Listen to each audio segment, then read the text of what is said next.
ओम शांति। आज की मुरली की डेट है 21/1/2026, 21 जनवरी 2026।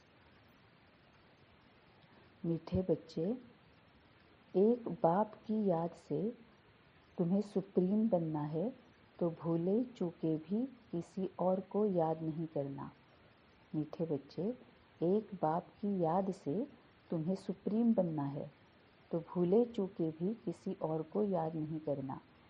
जैसे बाबा हमेशा बोलता है कि अब तुम्हारा अलौकिक जन्म हुआ है, तो लौकिक जन्म से तुम पूरी तरह से मर गए हो, मतलब तुम मर जीवा बन गए हो।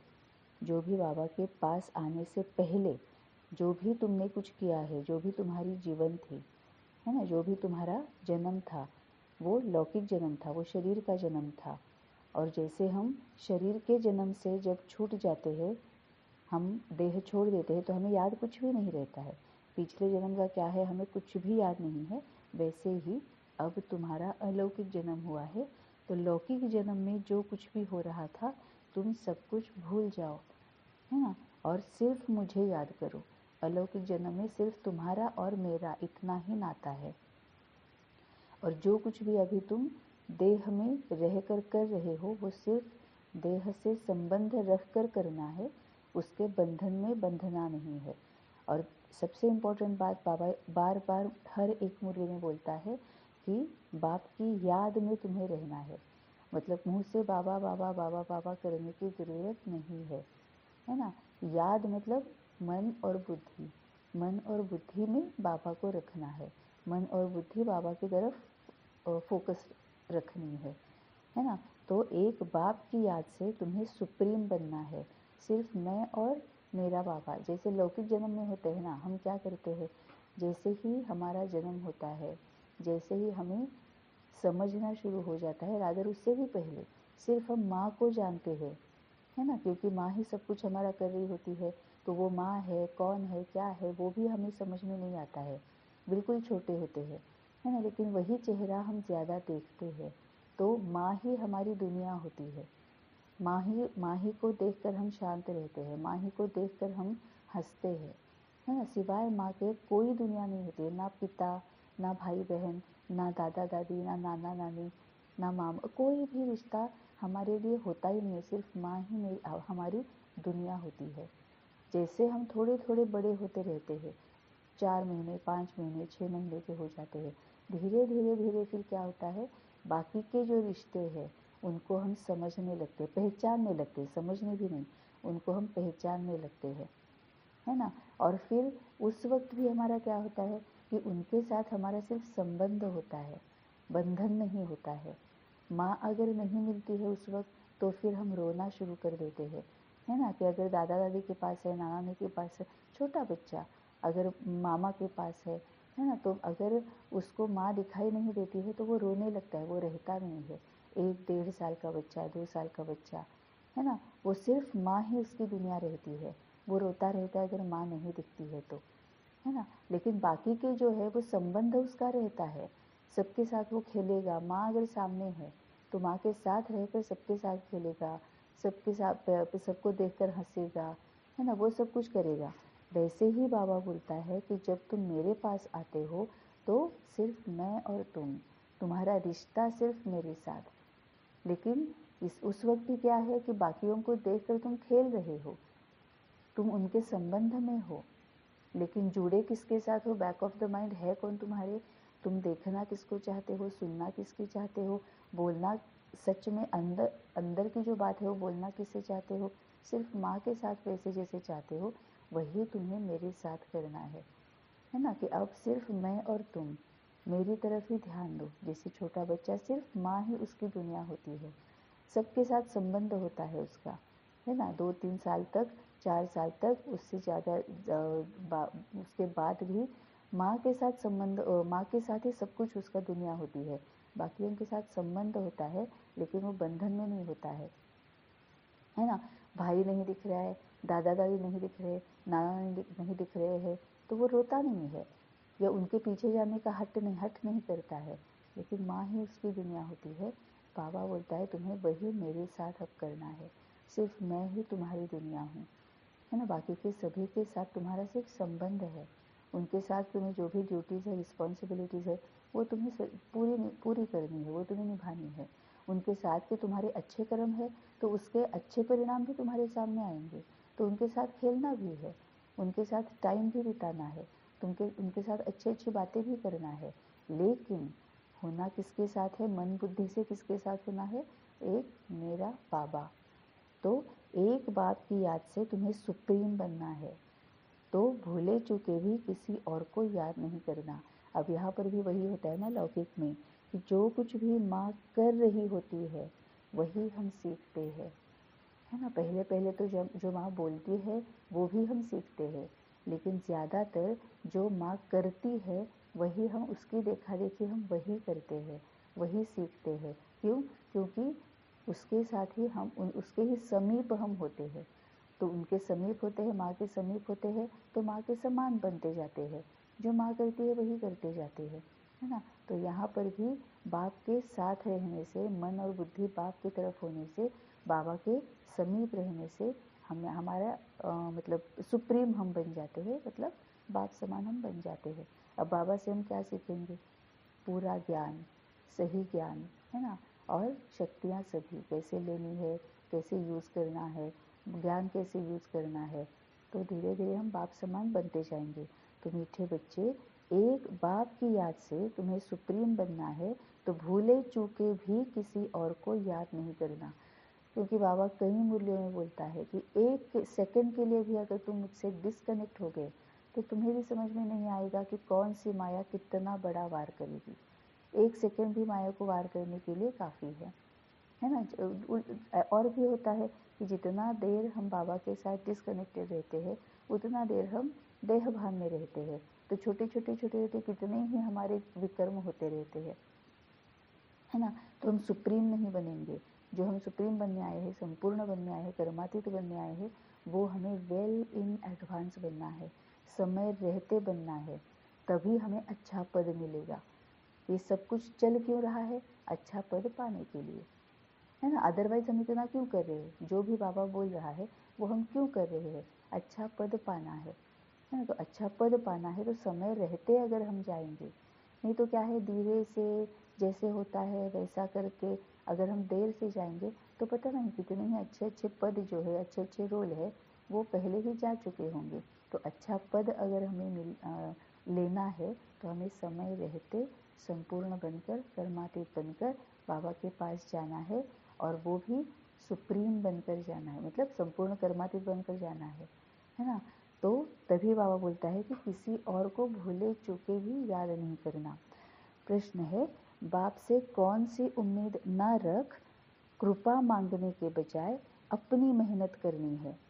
बाप से कौन सी उम्मीद न रख, कृपा मांगने के बजाय अपनी मेहनत करनी है। उत्तर है, पुराने शरीर का कोई भी कर्म भोग है, देवाला निकला या बीमार हुआ तो बाप कहेंगे यह तो तुम्हारा अपना हिसाब किताब है, यह उम्मीद नहीं रखो कि इसमें बाबा कोई कृपा करे। अपनी मेहनत कर योग बल से काम लो, याद से ही आयु बढ़ेगी, कर्म भोग चुकतू होगा। बाप जो प्राणों से भी प्यारा है उनसे जितना लव होगा उतना याद रहेगी और कल्याण होता जाएगा। बहुत ब्यूटीफुली बाबा ने बोला है कि पुराने शरीर का कोई भी कर्म भोग है, देवाला निकला या बीमार हुआ, मतलब कुछ भी अगर तुम्हारे साथ हो जाता है, देह और देह से संबंधित जो कुछ भी तुम्हारे सामने दुख, दर्द, पीड़ा, परेशानी, चिंता, डर, असमाधान, असंतुष्टता, जो कुछ भी तुम्हारे सामने आ रहा है, ये तुम्हारा अपना हिसाब किताब है ना। जैसे ब्रह्मा बाबा भी, उनको बहुत ज़्यादा खांसी थी, तो उस वक्त भी शिव बाबा ने क्या बोला था कि ये तो उसका अपना हिसाब किताब है, उसमें मैं कुछ नहीं कर सकता, है ना। तो इसका मतलब ये है कि बाबा सबको समान देखता है। ब्रह्मा बाबा कितना, मतलब क्या नहीं करता था, उनका पुरुषार्थ मतलब एक अलग लेवल का उनका पुरुषार्थ था, है ना। बाबा उनका ही मुख का आधार लेकर ज्ञान सुनाता था, है ना। लेकिन फिर भी बाबा ने बोला कि ये जो है ना, ये मेरा एकदम प्यारा बच्चा है, लेकिन फिर भी ये जो उसकी खांसी जो है ये उसका अपना कर्म भोग है, उसमें मैं कुछ नहीं कर सकता। मैं आशीर्वाद दे के वो ठीक नहीं कर सकता, क्योंकि मैं अगर आशीर्वाद देकर अगर इसका ठीक करूँगा तो फिर मुझे बाकी के जो मेरे बच्चे हैं उनको भी मुझे खुद को ही उनका ठीक करना पड़ेगा, है ना। तो फिर ये ड्रामा के विरुद्ध हो जाएगा, है ना। तो ये मेरा पार्ट नहीं है। उसको ठीक कैसे करना है ये मैं तुम्हें बता सकता हूँ, क्योंकि भाग्य बनाने की विधि मैं तुम्हें बता सकता हूँ। तुम्हारा जो भी प्रॉब्लम है, ये जो है दुख दर्द जो है, डर जो है, उसमें से बाहर कैसे निकलना है, चिंता कैसे है उसमें से बाहर कैसे निकलना है, वो मैं तुम्हें बता सकता हूँ। लेकिन तुम्हारा डर जो है वो मैं नहीं निकाल सकता, वो तुम्हें खुद को ही निकालना पड़ेगा। उसमें से अपने आप तुम्हें ही अपने आप को बाहर निकालना पड़ेगा। वो अपने आप को बाहर कैसे निकालना है वो मैं तुम्हें बता सकता हूँ, है ना। तभी बाबा बोलता है कि शरीर से लेकर कोई भी कर्म भोग, तो पुराने शरीर का कोई भी कर्म भोग है, देवाला निकला या बीमार हुआ, तो बाप कहेंगे यह तो तुम्हारा अपना हिसाब किताब है। यह उम्मीद नहीं रखो कि इसमें बाबा कोई कृपा करे। अपनी मेहनत कर योग बल से काम लो, मतलब इसमें से बाहर निकलना कैसे है वो भी बाबा बता रहा है कि अपनी मेहनत कर योग बल से काम लो, याद से ही आयु बढ़ेगी, है ना। इसमें दो बातें बाबा ने बोली है कि तुम्हारा जो कर्म भोग है उसमें से निकलना कैसे है, कि अपनी मेहनत करके योग बल करना है। अब अपनी मेहनत क्या होगी योग बल में, कि बाबा के साथ योग में रहकर बाबा को पूछना है कि बाबा अब मेरी ये प्रॉब्लम है, उसमें मुझे क्या करना है ना। तभी बाबा बोलता है कि तुम सच्चा सच्चा पोता मेल दो। अब पोता मेल दो इसका मतलब क्या होता है कि हम अगर देह भान में है तो हम क्या सोच रहे हैं कि रात को पोता मेल देना है ना। अगर हम सोच रहे हैं कि पोता मेल रात को ही देना है, सोने से पहले ही देना है, तो हम पक्के देह भान में है ना। पोता मेल देना इसका मतलब ये है कि बाबा को सच्ची सच्ची बाबा के साथ बात करनी है। तो अगर तुम्हें अभी कोई काम नहीं है, दोपहर में मॉर्निंग में कोई काम नहीं है, मन बुद्धि कहीं और, इमीडिएटली उसी के उसी वक्त काम है या नहीं है, धीरे धीरे वो तो 1 सेकंड में हो जाता है। उसी वक्त बाबा को बता दो कि बाबा मेरे साथ ये हो रहा है, बाबा मुझे ये लग रहा है, मैं क्या करूँ बता दो, है ना। ये पोता में ही हो गया। इसको ही याद में रहना कहते हैं। इसको ही हर क्षण हर संकल्प हर कदम बाबा को पूछ कर बढ़ाना ही कहते हैं, है ना। इसका मतलब हमें 24/7 हमें अवेयर रहना है कि जो कुछ भी मैं कर रही हूँ वो बाबा से पूछ कर रही हूँ। अगर मुझे कुछ भी प्रॉब्लम्स आ रही है तो इमीडिएटली मुझे बाबा से पूछना है ना। तो यही हमें मेहनत करनी है। अब पहले पहले ये मेहनत लगेगी, क्योंकि वो एफर्ट्स लेकर करना पड़ेगा, क्योंकि हमें इतने जन्मों से आदत नहीं है ना। हमारी क्या आदत है, नहीं नहीं अभी तो मुझे इतना दुख दर्द हो रहा है, अब मैं मंगलवार को इस देवी के या देवता के टेम्पल में जाऊंगी और तब मैं पूछूंगी। अब इस दिन मैं मस्जिद में जाऊंगी, तब मैं जाऊंगा तब मैं पूछूंगा। इस दिन मैं चर्च में या गुरुद्वारे में जाऊंगा तब मैं पूछूंगा, तब मैं वहाँ पर कुछ रखूंगा और उनसे हेल्प मांगूंगा। ये हमारी भक्ति मार्ग की आदत बन गई है कि वहाँ जाकर हमें पूछना है, वहाँ जाकर हमें करना है। जबकि भक्ति मार्ग में भी हमारे घर में टेम्पल्स होते थे, है ना। जो कुछ भी पूजा अर्चना होती थी वो घर में भी होती थी, लेकिन हमारे दिमाग में क्या था कि वहाँ जाकर हमें उनके साथ भगवान के साथ बात करनी है। उस वक्त भी हमें ये नहीं लगता था कि अरे घर पे है ना, तो भगवान तो घर पे भी है, तो हम वहाँ पर भी उनके साथ बात कर सकते हैं, यहाँ पर भी हम घर में रहकर भी उनकी हेल्प ले सकते हैं। लेकिन भक्ति मार्ग में भी यही था कि वहाँ जाकर उनके साथ बात करनी है ना। तभी बाबा बोलता है कि जो कुछ भी जहाँ पर जब भी तुम हो बस सिर्फ बाबा बोलो और मैं तुम्हारे सामने हाजिर हूँ, है ना। तभी बाबा बोलता है कि अगर तुम्हारा कोई भी कर्म भोग है तो वो तुम्हारा खुद का हिसाब किताब है, तो तुम्हें क्या उसमें से बाहर कैसे निकलना है, कि सिर्फ योग बल मेहनत करके योग बल करना है। एक कदम आगे बढ़ा के बाबा को याद करो, बाबा से पूछो। और दूसरी पॉइंट बाबा ने बताई है कि याद से ही आयु बढ़ेगी। अब बाबा बोलता है ना कि तुम्हारी आत्मा तो मर चुकी है, संपूर्ण विकारी बन गई है ना। सभी दुर्गुण विकार कमियां कमजोरियां अवगुण सब कुछ भरा पड़ा है। तभी तो बाबा बोलता है कि तुम हर क्षण तिल तिल मरते रहते हो, कोई ना कोई कुछ ना कुछ कांटा चुभते ही रहता है तुम्हें, है ना। तो हम वही होते हैं ना, इसने मेरा अपमान कर दिया, हाय हाय हाय, तिल तिल हम अंदर से मरते हैं। तो बाबा बोलता है कि तुम्हारी आत्मा पहले मर ही चुकी है ना। तो अब क्या करो, जितना तुम मेरी याद में रहोगे, मेरे साथ तुम शेयर करोगे, मेरे बताए हुए मार्ग पर चलना शुरू हो जाएंगे, उतना क्या करोगे कि तुम्हारी सहन ज्ञान भी बढ़ता जाएगा, शक्तियाँ भी बढ़ती जाएगी। तो तुम्हें दुख दर्द नहीं फील होगा, तुम्हें कांटे नहीं चुभेंगे, तुम तिल तिल मरोगे नहीं। तो क्या होगा, तुम्हारी आयु बढ़ती जाएगी, है ना। कर्म भोग चुकतू होगा, याद से कर्म भोग चुकतू होगा। बाप जो प्राणों से भी प्यारा है, उनसे जितना लव होगा उतना याद रहेगी और कल्याण होता जाएगा, है ना। जैसे क्या है, अभी बाबा ने एग्जाम्पल दिया ना कि जन्मते ही हमें किसको हम सरेंडर होते हैं, माँ को, है ना। सबसे ज़्यादा लव होता है माँ के साथ, है ना, क्योंकि उनका ही चेहरा दिखते रहता है, तो उसके ही याद में रहते हैं, उनके साथ ही लव होता है, तो उनके साथ उनसे ही हम सीखते रहते हैं, और सच में हमारा लौकिक में कल्याण भी हो जाता है ना। माँ की जब सुनते हैं तो कल्याण भी हो जाता है, क्योंकि जो भी लौकिक में आने के बाद, जन्म के बाद हम जो खाना पीना सीखते हैं, चलना सीखते हैं, उठना बैठना सीखते हैं, है ना, बात करना सीखते हैं, खेलना सीखते हैं, वो हम किन से सीखते हैं, माँ ही तो सिखाती है ना। तो उस वक्त उस वक्त के लिए तो वही इम्पोर्टेंट होता है, तो उस वक्त हम माँ से ही वो सीखते हैं, है ना। तभी बाबा बोलता है कि जितना तुम मेरे साथ रहोगे ना, उतना तुम्हारा लव बढ़ता जाएगा, मतलब जितना समीप तुम रहोगे उतना फिर तुम्हारा लव मेरे साथ बढ़ता जाएगा, और फिर याद में रहोगे, और उसी से ही तुम्हारा कल्याण होगा।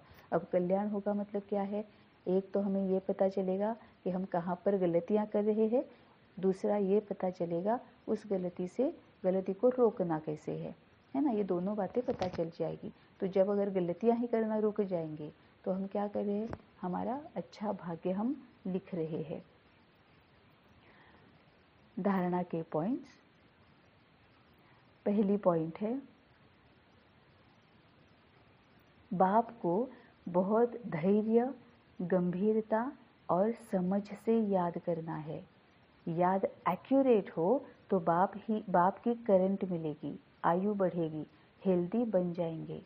अब बाबा ने ये भी बोला है कि बाबा को याद करना कैसे है, कि बाबा को बहुत धैर्य से याद करना है ना, दृढ़ता से याद करना है, धैर्य होना चाहिए, पेशेंस होने चाहिए, कि है ना, कि बाबा के पास बैठकर बाबा को पूरी फोकस के साथ, एक बाबा ही मेरा है, पूरे विश्वास के साथ, भरोसा के साथ, धैर्य के साथ, गंभीरता के साथ। अब गंभीरता मतलब कौन सी है, गंभीरता मतलब ये है कि जो भी बात जैसे हो गई है वैसे ही बतानी है, पूरा फोकस अपने पर लेना है। अगर किसी ने मेरा अपमान किया है तो बाबा को ये नहीं बोलना है कि उसने अपमान किया, उसने अपमान किया, उससे अपमान किया, उसने ये बोला, वो हमेशा ऐसे ही करता है, बाबा उसको ज़रा बताओ ना, बाबा उसको सद्बुद्धि दे दो। नहीं, हमारा फोकस किसी और पर है, जो बेस्ट है ना। क्यों? क्योंकि बाबा बोलेगा अरे करना तुम्हें ही है, तो तुम मुझे बताओ कि तुम क्या फील कर रहे हो। तो बाबा को ये बोलना है कि बाबा मुझे अपमानित फील हो रहा है, अपमान का कांटा मुझे चुभ रहा है। बाबा कोई मेरी ज़िंदगी से चला गया है तो मुझे दुख का कांटा चुभ रहा है। बाबा मेरे पास पैसे नहीं है तो वो जो पैसे ना होने का जो दुख है ना, परेशानी जो है, चिंता जो है, डर जो है, वो मुझे चुभ रहा है ना। किसकी वजह से नहीं है, किसने ये किया है, किसने करना चाहिए था, इससे कोई मतलब नहीं है। तो बाबा फिर जब हम अपने चुभे हुए कांटे बाबा को बताएंगे, अपनी फीलिंग्स जब हम बाबा को बताएंगे, अब ये करने के लिए क्या चाहिए, सेल्फ चेकिंग का ही चाहिए, हमारे ऊपर फोकस चाहिए, अंतर्मुखता चाहिए, है ना। इसका ही मतलब वो गंभीरता से देखना चाहिए उसको। बस ऐसे ही ऊपर ऊपर देखा और बाबा को बता दिया, ऊपर ऊपर देखा बाबा को बता दिया, नहीं।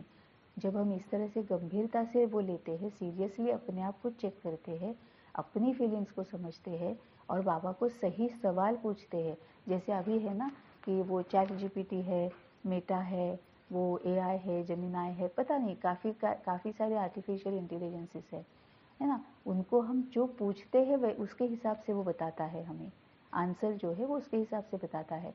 तो अभी सबको पता है कि अगर ये एआई को अगर कुछ भी पूछना है ना, तो हमारे पूछने का एक्यूरेसी कितनी है उसके ऊपर होता है कि उसके आंसर की एक्यूरेसी कितनी होगी, है ना। तो बाबा भी वही बोलता है कि तुम मुझे क्या पूछ रहे हो वो बहुत इम्पॉर्टेंट है, किस तरह से पूछ रहे हो बहुत इम्पॉर्टेंट है, कब पूछ रहे हो बहुत इम्पॉर्टेंट है।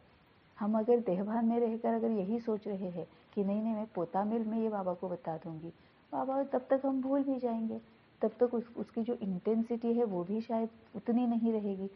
फिर तो दिमाग से निकल भी जाएगा कि अरे ठीक है वो हो भी गया, दिमाग से निकल भी जाएगा। लेकिन उस वक्त वो जो चुभा है, इसका मतलब कोई ना कोई विकार का अंश तो है ना, तो वो जो अंश है वो रहना ही नहीं चाहिए।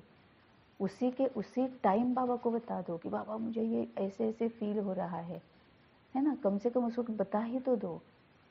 क्योंकि इससे ही हमारी बाबा को जो याद करना है, हमेशा साथ रखना है, वो हमारा अवेयरनेस भी बढ़ता जाएगा, आदत भी बढ़ती जाएगी, है ना। तो किस तरह से पूछना है वो भी इम्पोर्टेंट है, कब पूछना है वो भी इम्पोर्टेंट है, इमीडिएटली पूछना है, कैसे पूछना है, अपने ऊपर फोकस करना है, अपनी फीलिंग्स बाबा को बतानी है ना। तो बाबा अच्छी तरह से बता देगा। और समझ से याद करना है, याद एक्यूरेट हो तो बाप की करंट मिलेगी। याद एक्यूरेट होनी चाहिए, मतलब पूरी फोकस के साथ होनी चाहिए, मन और बुद्धि पूरी बाबा की तरफ होनी चाहिए, है ना। जैसे ऊपर बाबा ने बोला कि बस सिर्फ मैं हूँ, तुम्हारा जो संसार है वो सिर्फ मैं ही हूँ, तुम्हारे संसार में और कोई नहीं है ना। तो ये अंदर एक ये क्या बोलते हैं कि पूरा भरोसा भी और एक जुनून होना चाहिए कि बस बाबा तू ही बता सकता है, मैं और किसी के पास जाने वाली नहीं हूँ। और एक बाबा ये भरोसा भी एक होना चाहिए कि बस बाबा ही बताएगा, बाबा ही बताएगा और बाबा बताएगा ही, है ना। मुझे कहीं और जाने की ज़रूरत ही नहीं है। तो पूरा मन बुद्धि के साथ, एक्यूरेसी के साथ, मतलब पूरे फोकस के साथ मन बुद्धि एक तरफ टिका के अगर हम बाबा को पूछ रहे हैं तो बाप की करंट मिलेगी। अब करंट मिलना मतलब बाबा की टचिंग मिलेगी, मतलब क्या, जो बाबा बोल रहा है वो तो रिसीव होगा। अब इस सब का ही बाबा क्या बोलता है कि अपने आप को हमेशा रिसेप्टिव मोड में रखो, है ना। जैसे लौकिक में अगर हमें बच्चे को या हमारे युगल को या फिर किसी भी को भी, अगर किसी फ्रेंड को भी अगर किसी सीरियस टॉपिक पर हमें कुछ बात करनी है, तो हम क्या करते हैं, ऐसे ही चलते चलते उठते बैठते जाते जाते हम वैसे बात नहीं करते हैं ना। हम उनको बोलते हैं कि तुम्हारे साथ मुझे बात करनी है, क्या हम 5 मिनट तुम्हारे पास अभी है, थोड़ा बैठ सकते हैं, है ना। अगर हम ये कर रहे हैं तो हम बहुत अच्छे से चल रहे हैं, मतलब ये करना भी चाहिए लौकिक में। मतलब जब भी सामने कोई काउंसलिंग का ये बाबा किसी कोई सेवा सामने लाता है, बाबा काउंसलिंग करवाता है ना। तो घर में भी अगर करना है, लौकिक में भी अगर करना है, फिर चाहे वो कोई भी हो, बच्चे ही क्यों ना हो, युगल क्यों ना हो, पेरेंट्स क्यों ना हो, भाई बहन क्यों ना हो, इन लॉज क्यों ना हो, जाते जाते सीरियस बात नहीं करनी है, कर लेंगे ये भी नहीं करना है। हमें पहले वो गंभीरता से हमें लेना है, फिर ही समझ के साथ हम बात कर सकते हैं। अगर बच्चे के साथ कोई बात करनी है तो उसको बोलना है कि बेटा तुम्हें 5 मिनट अभी टाइम है क्या, मुझे तुम्हारे साथ कुछ बात करनी है। अभी अगर बिजी हो तो कोई प्रॉब्लम नहीं, जब भी तुम फ्री रहोगे, एक 5-10 मिनट रहेंगे तो मेरे पास आ जाओ, मुझे कुछ बात करनी है। और फिर अगर वो हम बात करेंगे तो उस गंभीरता से बात होगी, समझ के साथ बात होगी, जो भी हमें उनको कुछ बोलना है वो ठीक तरह से हम बोल पाएंगे, है ना। और वो प्रॉब्लम जो है वो हल हो जाएगा। तो बाबा बोलता है यहाँ पर भी तुम्हें वही करना है कि पूरा फोकस बाबा की तरफ होना चाहिए, एक्यूरेसी के साथ वो याद में रहकर, मतलब बाद में तो इतनी आदत हमें डालनी है कि कोई भी काम करते हुए भी बाबा के पास फोकस होना चाहिए। सामने अगर कुछ दिखाई दिया कि टेलीविज़न देख रहे हैं, मोबाइल देख रहे हैं, कुछ ऐसे दिखाई दिया कि जो हलचल में ला सकता है, लेकिन उस वक्त अगर हमें समझ में नहीं आ रहा है कि अभी मुझे क्या सेवा करनी चाहिए, इमीडिएटली मन बुद्धि वो सामने दिख तो रहा है लेकिन कनेक्टेड है बाबा के साथ, बाबा बताओ क्या करना है। तो याद एक्यूरेट हो तो बाप की करंट मिलेगी। तो वैसे अभी जो हम बाबा बात बोल रहा था कि लौकिक में भी जब हम उनको बोलते हैं कि बेटा 5 मिनट मुझे तुम्हारे साथ बैठना है, कुछ बात करनी है, तो हम क्या कर रहे हैं, उसको रिसेप्टिव मोड पर ला रहे हैं, है ना, कि कोई और फोकस, उसका फोकस कहीं और नहीं है, उसको कोई काम की जिम्मेवारी अभी याद नहीं आ रही है, उसका पूरी तरह से फोकस मेरे ऊपर है, जो मैं बोल रही हूँ उसके ऊपर है। फिर जब मैं उसको बोलूँगी, पहले मैंने उसको रिसेप्टिव मोड पे लाया, फिर उसके साथ जब मैं बात करूँगी तो उसका हल निकलेगा, है ना। तभी बाबा बोलता है कि बाप को बहुत धैर्य, गंभीरता और समझ से याद करना है। तभी तो हम डॉक्टर के पास भी अपॉइंटमेंट लेकर जाते हैं ना। डॉक्टर ऐसे थोड़ी बोलता है कि मेरे घर पे आ जाओ, फिर कोई काम कर रहा है, काम करते करते ट्रीटमेंट दे रहा है, मेडिसिन दे रहा है, ऐसे नहीं करता है ना। अपॉइंटमेंट लेकर हम जाते हैं, यहाँ तक कि सब्जी वाले के पास भी जाते हैं, तो भी क्या होता है, हम वहाँ पर जाके क्या क्या है देख के, भाव पूछ के, फिर हम उससे सब्जी खरीदते हैं। फिर हम ग्रोसरी के वहाँ पर भी वही होता है ना। तो जो भी, ऐसा कुछ भी नहीं है कि हमें पता नहीं है, लेकिन हम अवेयर नहीं है। अब बाबा हमें अवेयर कर रहा है कि तुम्हें काम कैसे करना है। तो जो भी काम करना है प्रेजेंट में रहकर फोकस के साथ करना है। तो बाबा बोलता है मेरे साथ तो तुम्हें सबसे पहले वो करना है, पूरी तरह से मेरे ऊपर फोकस करो, गंभीरता से ले लो, समझ के साथ मेरे साथ बात करो। तो बाबा की करंट मिलेगी, आयु बढ़ेगी, हेल्दी बन जाएंगे। आयु बढ़ेगी मतलब फिर से क्या, कि जो कांटा चुभ रहा है उसकी वजह से जो हम तिल तिल मर रहे हैं, तो वो कांटा निकलने में बाबा हेल्प करेगा। फिर हम वो कांटा निकाल देंगे तो तिल तिल मरना बंद हो जाएगा, आयु बढ़ेगी। और जो कांटा हमने निकाला है, वो जो एक्सपीरियंस है, उससे जो हम सीखेंगे वही हम बाद में यूज़ करते जाएंगे। जो लेसन सीखा है वही यूज़ करते जाएंगे। तो क्या हो रहा है, हेल्दी बन रहे हैं। अब आत्मा हेल्दी बनती है, इसका मतलब क्या है, आत्मा में स्ट्रेंथ आ गई, वीकनेसेस खत्म हो गई, है ना। हम भी फिजिकली हेल्दी है, इसका मतलब क्या है कि हमारी स्ट्रेंथ बढ़ गई। पहले हम आधा घंटा काम कर सकते थे, फिर कोई भी फिजिकल अगर काम है आधा घंटा ही कर पाते थे। जब हम फिजिकली हेल्दी बन जाते हैं तो क्या हो जाता है कि 2 घंटे तक काम कर सकते हैं, है ना। पीठ में दर्द नहीं होता है, पैरों में दर्द नहीं होता है ना, सर घूमने नहीं लगता है। तो स्ट्रेंथ बढ़ गई ना, तो काम ज़्यादा कर रहे हैं ना, तो परेशानी जो है वो कम हो रही है ना। मैं तो पहले तो हाय हाय निकलती थी, हाय अब मैं बैठ जाती हूँ 5 मिनट के लिए, अब मुझसे होता ही नहीं है। अब बाबा के साथ बैठते हैं तो आत्मा की भी इस तरह से आयु बढ़ती है, आत्मा हेल्दी बन जाती है, क्योंकि आत्मा में ज्ञान की क्लैरिटी भी है और शक्तियों से भरपूर है। तो सूली से कांटा, कांटे से राई, राई से रुई बन जाता है। जो भी समस्या है वो ऐसे बन जाती है, तो आत्मा हेल्दी बन जाएगी। दूसरी पॉइंट है, ऊंच पद पाना है तो अपनी चलन को सुधारना है, अधिक तमन्नाएं नहीं रखनी है, कर्मेंद्रियों पर पूरा कंट्रोल रखना है, माता पिता को पूरा पूरा फॉलो करना है। अब बाबा ने बोल दिया कि ऊंच पद पाना है, तो इसका मतलब हम ऊंच पद पा सकते हैं। इसका मतलब ड्रामा अनुसार जो भी हो रहा है वो तो होगा, लेकिन हम ड्रामा चेंज भी कर सकते हैं। इस कल्प में मेरा जो पद था वो पद मेरा हो सकता है यही रहेगा, लेकिन अगर मैं चाहूँ तो हो सकता है मैं चेंज भी करूँगी, वो मेरे हाथ में है।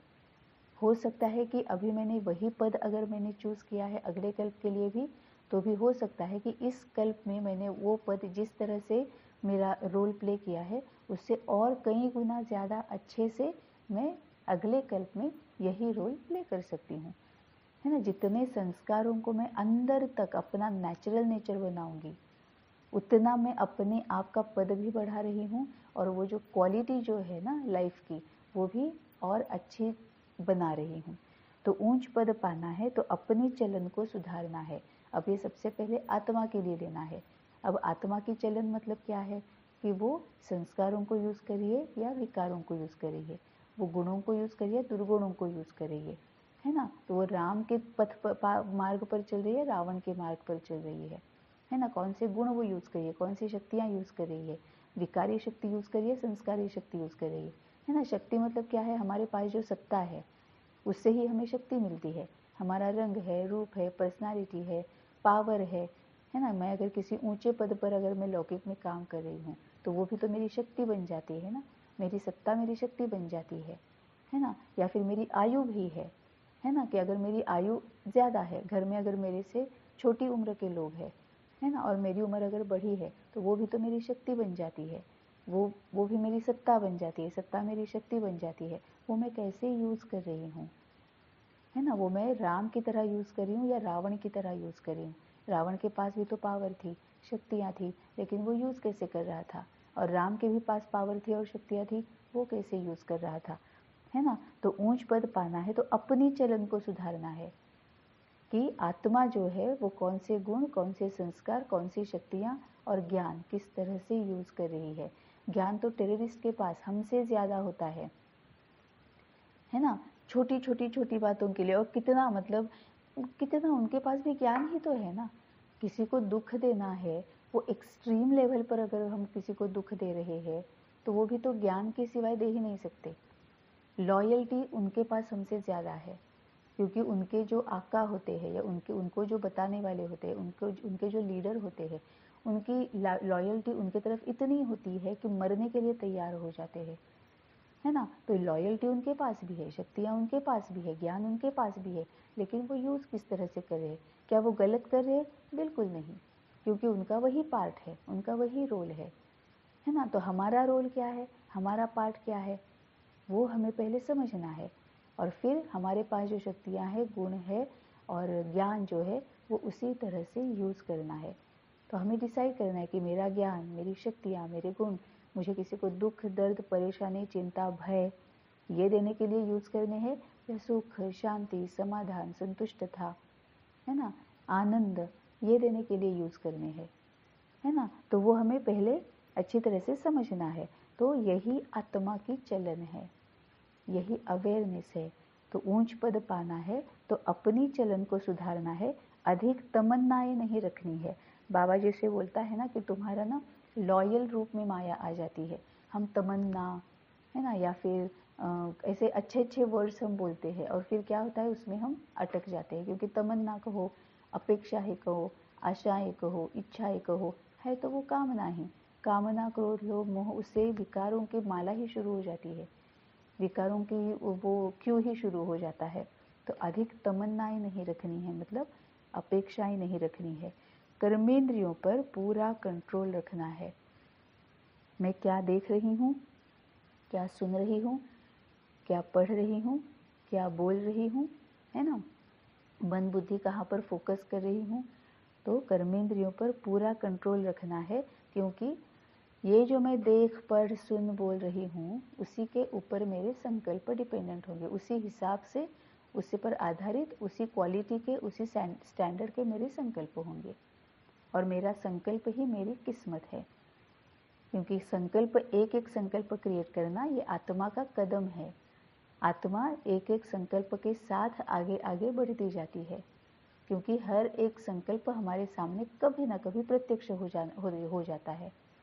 तो ये हमारा जो संकल्प है वही हमारी किस्मत बनाता है ना। तभी बाबा बोलता है कि कर्मेंद्रियों पर पूरा कंट्रोल रखो, कि हम जो कुछ भी देख, पढ़, सुन, बोल रहे हैं उसके हिसाब से हम हमारा नसीब लिख रहे हैं। इसीलिए कर्मेंद्रियों पर पूरा पूरा कंट्रोल रखना है, माता पिता को पूरा पूरा फॉलो करना है। अब माता पिता मतलब कौन है? ब्रह्मा बाबा और शिव बाबा, है ना। ब्रह्मा बाबा ने एक्शन में क्या क्या किया था, वो जो उनके सामने प्रॉब्लम्स आई, सिचुएशंस आई, है ना, उनमें से वो बाहर कैसे निकले, ये सब ब्रह्मा बाबा को देख कर करना है। और जो ज्ञान है, जो शक्तियाँ हैं, वो कैसे धारण करनी है, कैसे आत्मसात करनी है, कैसे अपने में भर लेना है, कब भर लेना है, उसका यूज़ कैसे करना है, वो शिव बाबा से सीखना है। तो माता पिता को पूरा पूरा फॉलो करना है। वरदान है, फॉलो फादर और सी फादर के महामंत्र द्वारा एक रस स्थिति बनाने वाले श्रेष्ठ पुरुषार्थी भव। बहुत ब्यूटीफुल वरदान है आज का। इतना मतलब जितना हम उसके ऊपर मनन चिंतन करेंगे, बाबा के साथ बैठकर विचार सागर मंथन करके समझ लेंगे, है ना, जान लेंगे, उतना हमें उसकी हेल्प होनी है संपूर्ण और कर्मातीत, वो भी वेल इन टाइम बनने के लिए। फॉलो फादर और सी फादर के महामंत्र द्वारा एक रस स्थिति बनाने वाले श्रेष्ठ पुरुषार्थी भव। सी फादर, फॉलो फादर, इस मंत्र को सदा सामने रखते हुए चढ़ती कला में चलते चलो उड़ते चलो। कभी भी आत्माओं को नहीं देखना, क्योंकि आत्माएं सब पुरुषार्थी है। पुरुषार्थी में अच्छाई भी होती है और कुछ कमी भी होती है, संपन्न नहीं। इसीलिए फॉलो फादर, ना कि ब्रदर सिस्टर। तो जैसे फादर एक रस है, ऐसे फॉलो करने वाले एक रस स्वतः हो जाएंगे। अब कितना इसमें मीनिंग है।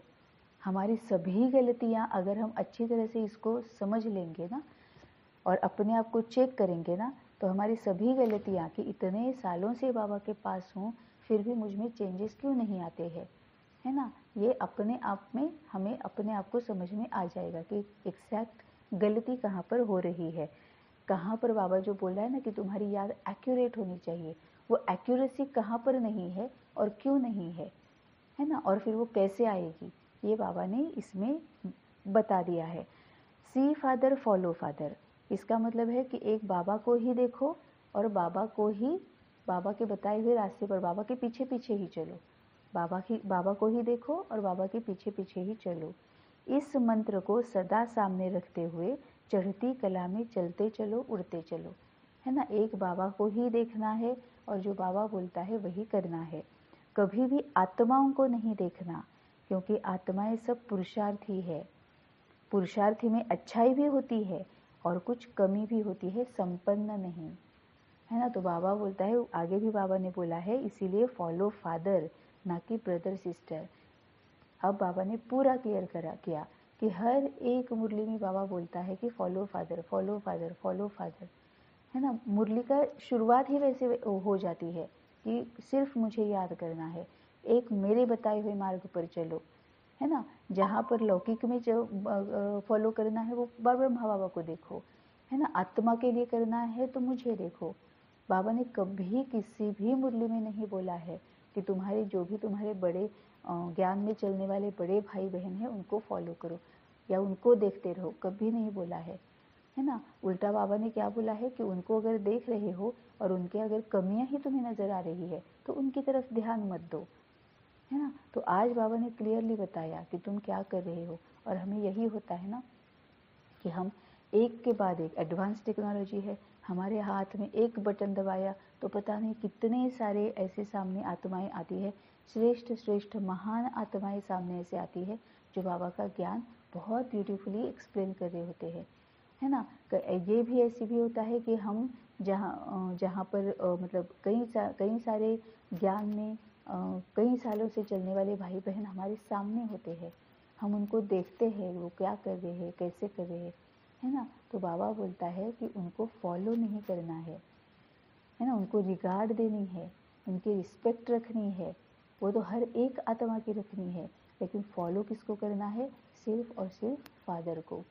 फॉलो सिस्टर फॉलो ब्रदर ये बाबा ने बोलता है, मैंने कभी नहीं बोला है। तो कभी भी आत्माओं को नहीं देखना, क्योंकि आत्माएं सब पुरुषार्थी है। पुरुषार्थी में अच्छाई भी होती और कुछ कमी भी होती है, संपन्न नहीं। इसीलिए फॉलो फादर, ना कि ब्रदर सिस्टर। मतलब जैसे बाबा बोलता है, सुनो सबकी, मानो सिर्फ बाबा की। तो जैसे फादर एक रस है, अब यहाँ पर फादर एक रस है। ब्रह्मा बाबा कैसे था, एक रस था, सिर्फ मेरा बाबा शिव बाबा और कोई नहीं, है ना। जो भी उसका चलता था ब्रह्मा बाबा का, सब कुछ शिव बाबा के साथ चलता था, है ना। और शिव बाबा भी एक रस है। वो कैसे कि वो सिर्फ और सिर्फ बच्चों के, उनको पवित्र कैसे बनाना है और उनको संपूर्ण कैसे बनाना है, कर्मातीत कैसे बनाना है ना, उसी पर उनका फोकस है। बाबा मुरली में भी हमें सिर्फ जो करना है वही बताता है, जो नहीं करना है वो बहुत रेयरली बताता है ना। ये मत करो वो मत करो ऐसा मत करो वैसा। अगर हम कोई भी मुरली लेते हैं, है ना, तो पूरी मुरली अगर हम चेक करेंगे, कोई भी मुरली निकाल के अगर हम पूरी मुरली चेक करेंगे तो इतनी बड़ी मुरली होती है, पूरी मुरली में जो बाबा ने करने के लिए बोला है वो ज़्यादा रहता है, जो ना करने के लिए बोला है वो इतना सा रहता है ना। तभी बाबा बोलता है कि बाबा भी एक रस है, तुम्हें क्या करना है वही बाबा बोल रहा है। बच्चों की तरफ पूरा फोकस्ड है, तभी तो बच्चों ने बाबा बोला और बाबा हाजिर हो जाता है। हाँ बेटा बोलो, हाँ बच्चे बोलो, क्या प्रॉब्लम आ गई, हाँ बताओ, तुम मुझे बताओ तो मैं तुम्हें बता दूंगा कि उसमें से उस प्रॉब्लम से बाहर कैसे निकलना है। बाबा कभी नहीं बोलता है कि हाँ जरा 5 मिनट रुको, मैं किसी और के साथ हूँ, बाद में तुम्हारे पास आऊँगा। नहीं, एक एक की तरफ बाबा एक टिक स्थिति में है, एक रस स्थिति में है। प्रॉब्लम यह है कि हम एक टिक स्थिति में नहीं है। वो हमारी तरफ अभी भी, हम हमारे सामने, हमारे पास, हमारे इर्द गिर्द बाबा हमारी तरफ ही प्यार से देख रहा है, प्यार से देख रहा है हर वक्त 24/7। प्यार उसका हमें देखकर उमड़ उमड़ आता है, वो हमें ही देखते रहता है। लेकिन हम है कि उसके ऊपर हमारा, उसकी तरफ हमारा ध्यान ही नहीं जाता है ना। तो बाबा बोलता है जैसे फादर एक रस है, ऐसे फॉलो करने वाले एक रस स्वतः हो जाएंगे। कब? जब हम सी फादर फॉलो फादर करेंगे, क्योंकि उतना समय पाएंगे, उतना संपन्न बनेंगे, उतना समान बनेंगे, है ना। तभी तो बाबा बोलता है कि अच्छे पुरुषार्थी भी है, तीव्र पुरुषार्थी भी है, लेकिन वो संपन्न नहीं है। इसीलिए सी फादर फॉलो फादर, एक बाबा को ही देखो और बाबा के ही पीछे पीछे चलते रहो। स्लोगन है, परचिंतन के प्रभाव में ना आकर शुभ चिंतन करने वाली शुभ चिंतक मणि बनो। परचिंतन के प्रभाव में न आकर शुभ चिंतन करने वाली शुभ चिंतक मणि बनो। अब परचिंतन मतलब क्या है कि और कोई भी आत्मा जो है सिवाय बाबा के, किसी भी आत्मा के बारे में चिंतन नहीं करना है कि ऐसा क्यों होता है, वैसा क्यों होता है, इनके ऐसा क्या, उन्होंने ऐसा क्या। हमें आदत होती है ना, अभी भी हमारे अंदर वो अंश मात्र तो है ही, है ना, तो उसका वंश बढ़ाने नहीं देना है। तो परचिंतन, परदर्शन ये नहीं करना है, तो उनके प्रभाव में नहीं आएंगे। शुभ चिंतन करने वाली शुभ चिंतक मणि बनो, मतलब एक बाबा के साथ रहकर शुभ चिंतन ही करना है, बाबा के ज्ञान के बारे में ही सोचना है।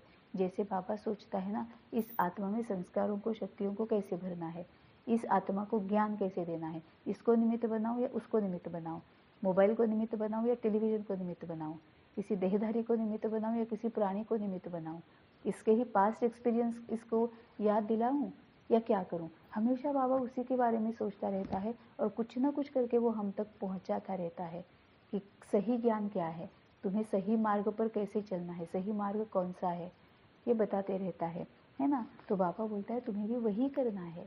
एक तो अपने खुद के लिए कि मुझ में ऐसे संस्कार में कैसे भरूं, मुझ में ज्ञान कैसे भरूं, कैसे मैं बाबा के साथ रहूं, और ऐसे ही दूसरी आत्माओं के तरफ भी कि शुभ चिंतक, कि उनके संस्कारों को ही कैसे भरूं, उनमें मैं शक्तियाँ और ज्ञान को ही कैसे भरूं, इसके बारे में ही बाबा बोलता है सोचना है।